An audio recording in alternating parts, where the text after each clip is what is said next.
Bonjour à toutes et à tous et bienvenue dans cette vidéo dédiée à votre coffret épicurien du mois d'avril. C'est un vrai plaisir de vous retrouver autour d'une proposition angevine, saumuroise, on va dire plutôt ici évidemment, avec ce véritable coup de cœur, ce saumur Perrière, signé Arnaud Lambert, très bel auteur de ce secteur. Une vraie révélation sensorielle, mais déjà dans la tête du sommelier que je suis, rôdait quelques nuances, quelques plaisirs, des souvenirs surtout, attachés à un chouette moment de dégustation chez des amis vignerons champenois qui m'avaient mis une des cuvées du domaine à l'aveugle. Et donc, retrouver le domaine en dégustation un peu plus tard, ça a été un vrai déclic. Alors voilà, je vais vous parler un petit peu de cette révélation ligérienne du Saumurois. Alors pour la petite anecdote, Arnaud Lambert, c'est un domaine qui est lié d'une reconversion, puisque c'est à 47 ans en fait que cet auteur vigneron s'est inscrit un petit peu dans la démarche de qualité et puis de la reprise d'un domaine historique, donc en 2005. Et puis en 2009, les premiers plats en bio se sont évidemment naturellement imposés, la biodynamie en 2018 et derrière une quête de terroir, de vin de lieu avec de la pureté, une vraie éthique et surtout ce goût assez inimitable des grands terroirs de Saumur sur les socles sableaux, limoneux ici avec les Perrières, avec un peu de calcaire en dessous. Tout ce qui fait briller le chenin dans sa lumière et surtout qui rend la partition de la Loire encore plus évidente pour les véritables amateurs de vin. Alors ce millésime 2022 qu'on va déguster ensemble, c'est un millésime généreux, un millésime avenant, texturé, rattrapé évidemment par la salinité et la fraîcheur un peu quasi marine, vous allez voir en dégustation, qu'apportent les socles géologiques de Saumur. Mais c'est un blanc très équilibré où les chenins ne sont pas emballés, on a la signature solaire sans la lourdeur, on a l'intensité structurelle sans le petit chagrin d'amertume. C'est quelque chose qui m'a vraiment fait plaisir. En termes de dégustation, vous allez voir aussi les Burgundy Lovers ne sont pas trop laissés sur le bord de la route puisqu'il y a une petite patine de l'élevage, une petite fermentation sous bois qui a apporté un caractère un peu amandé, beurré, noiseté à cet univers du chenin.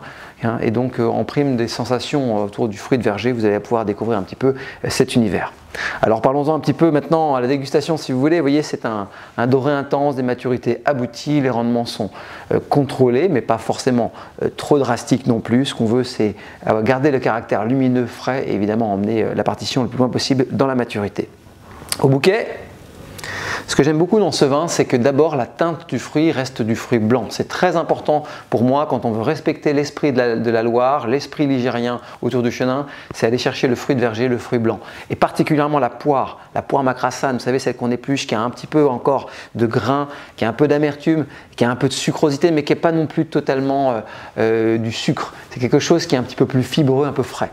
Et puis derrière, vous noterez qu'il y a une fine enveloppe, je vous le promettais tout à l'heure en teasant, de l'élevage. Elle va apporter un caractère un peu pain de mie, un caractère de boisé blond, quelque chose qui va épouser un petit peu la matière et l'arrondir, lui donner un peu plus de confort. Après, quand vous allez plonger un petit peu plus dans la complexité des bouquets, vous aurez un petit peu d'instances de fleurs blanches, des nuances un petit peu plus racinaires également, signature du chenin bien sûr. Et puis peut-être même quelques nuances un peu iodées. Vous verrez qu'en bouche, on retrouve au cœur des Perrières des sensations un peu chablisiennes. Alors parlons-en à la dégustation.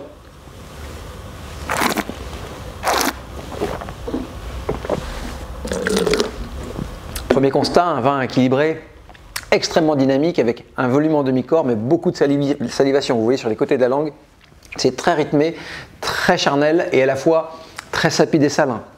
Donc on a une combinaison de l'acidité, de la minéralité et puis de l'élan un peu structurel qui fait qu'à la fin, ça donne le sourire.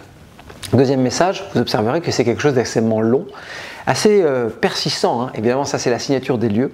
Donc ce vin, c'est pas simplement un joli saumur sympathique, c'est un vin de corps avec un peu d'esprit et du sol qui emmène des messages assez loin. Et je terminerai évidemment avec ce petit rappel sur les sensations un peu marines qui nous amènent sur des finales de Chardonnay de Bourgogne, du nord de la Bourgogne, quand ils ont 7-8 ans. Vous voyez ce côté un peu presque le miel frais qui s'installe un petit peu comme ça dans le fond du verre et qui va apporter autour d'une coquille d'huître et de quelque chose d'un peu iodé des sensations assez particulières. Bref, ce Saumur, vous l'avez compris, c'est une vraie promesse d'un vin de lieu, un bel auteur, un bel acteur et quelqu'un à suivre de près en tout cas pour ceux qui veulent s'intéresser un petit peu au cœur névralgique de ce secteur de la Loire. Alors évidemment en Accord Mets et Vins, c'est une porte ouverte sur le mois d'avril avec les sensations qui se livrent à vous et celles-ci bien sûr viennent des marchés. Pensez bien sûr aux asperges blanches, excellent mariage avec les chenins de Loire. On ne le dira jamais assez, ça marche très bien avec les muscats, les cépages aromatiques, le vionnier, mais le chenin n'est pas en reste. Et pensez-y bien sûr si vous voulez vous faire, pourquoi pas, une entrée sympathique, un peu comme promis dans votre leaflet, sur ce chenin avec quelques asperges blanches, une petite sauce un peu citronnée, des herbes fraîches. Le mariage sera très très bon. Mais c'est aussi les premiers chèvres, c'est des poissons blancs, c'est des sauces un peu apaisées, c'est plein de choses. Et c'est peut-être tout simplement un moment de vie passé entre amis.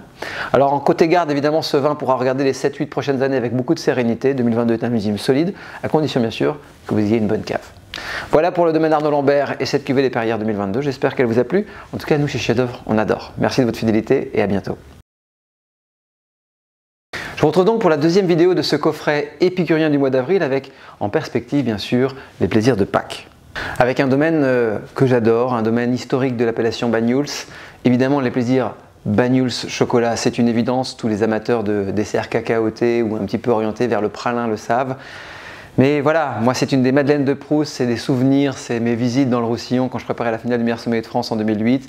Et c'est surtout en fait une revisite récente pour fêter les 30 ans de l'appellation Collioure et en 2023 que j'ai pu replonger un petit peu dans la culture des vins de Banyuls. Et j'ai revisité le domaine Vielmanière, domaine hissé au rang un petit peu de légende par des grands restaurateurs comme Alain Sandrins par exemple, qui servait les grands vins de Vielmanière sur son accord mets et vins.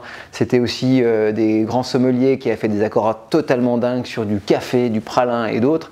Et donc un domaine un peu historique pour lequel évidemment j'ai une tendresse particulière.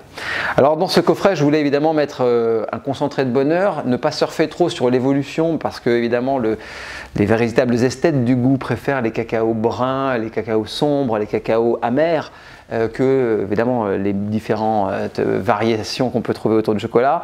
Et pour un mariage à peu près efficace, eh bien une cuvée assez jeune comme ça qui garde un peu de fruits avec la patine d'un élevage de 7 ans pour cette cuvée Gaby, ça s'imposait évidemment comme une évidence. Alors avant de parler évidemment de ce qu'on a dans le verre, il faut simplement remettre un peu le vignoble en perspective puisque à la Banyuls, c'est d'abord une véritable carte postale, c'est ces vignobles en terrasse qui plongent sur la mer, c'est cet écart de température entre la nuit et le jour, les embruns marins, les schistes qui vont forger le cœur de bouche et la sapidité, la salinité des vins. C'est aussi une immense diversité de secteurs qui peuvent ici et là proposer des vins différents.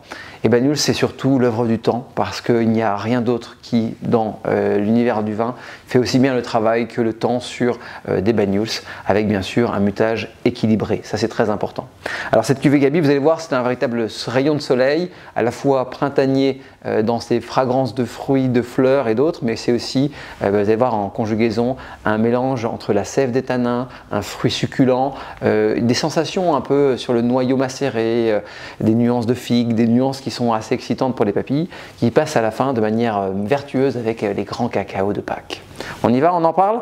Alors dans le verre, c'est évidemment ce qu'on appelle comme ça un rubis dégradé, puisque 7 ans d'élevage dans un foudre, ça commence à patiner un petit peu les robes comme ça, à tirer vers l'orangé, mais on n'est pas encore dans la fusion complète de toute la matière entre la jeunesse du fruit et peut-être des gammes aromatiques plus évoluées, que je vous invite d'ailleurs à déguster dans la cuvée Altra Goût du domaine, qui est une cuvée de légende absolue, et ça c'est vraiment à goûter une fois dans sa vie, hein, pour ceux qui veulent vraiment pousser le curseur des grands Banyuls, mais en tout cas cette cuvée elle a déjà un petit peu les signes de l'évolution. Au nez, je vous promettais du fruit cuit, de la figue, des sensations un petit peu comme ça tournées vers le fruit confit. Ça, c'est vraiment la promesse olfactive de ce vin avec le noyau, la cerise sombre qui se met aux côtés de tout cela. On a des petites instances un peu chocolatées, cacaotées, le cacao amer par exemple.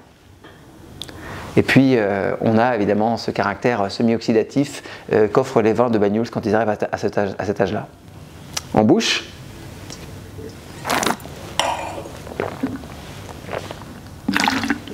les trois choses que j'ai adorées dans cette cuvée Gaby du domaine, la première c'est la justesse du mutage. Au nez, on n'a pas la sensation chaleureuse de l'alcool. C'est très particulier dans les vins doux naturels ou les vins de liqueur, mais quand on interrompt la fermentation par adjonction d'eau de vie vinique dans un vin, il faut aller chercher la finesse des esters. Et au nez, on n'a pas de chagrin, on n'a pas le côté trop chaud de l'alcool, très important. Deuxième précision très importante pour la dégustation, c'est l'équilibre sucre, acide, tanin. Très important de noter qu'en fait, Oui, on a une certaine richesse, on a un peu de douceur dans ce vin, mais les tanins viennent sécher en sensation la finale. Et ça, c'est très important pour avoir quelque chose d'équilibré à ce stade de maturité sur les Banyuls. Et enfin, c'est la précision du fruit. On est très clair, figue, noyau, un tout petit peu de sensation un peu sur le fruit à coque qui viennent derrière. Ça reste très lisible et extrêmement sympathique. Alors évidemment, c'est un vin de décontraction à servir en fin de repas, soit sur des bleus, soit sur des fromages bleus par exemple, ou soit sur des instances cacaotées. Donc tous les desserts au chocolat de Pâques et même les petites douceurs que vous mangerez dans le canapé seront évidemment bienvenus. Moi, mon conseil sur cette cuvée, c'est de jouer le caractère un peu forêt noire. Vous savez, soit le cacao sombre avec un mariage fruit, ou alors simplement le cacao amer pour ce qu'il est. Le mariage sera de manière très évidente efficace sur ce vin. Mais en tout cas, c'est un vin que vous pouvez partager en petite quantité à des amis en fin de soirée, en fin de déjeuner, Pascal par exemple, pour un moment de méditation et de partage.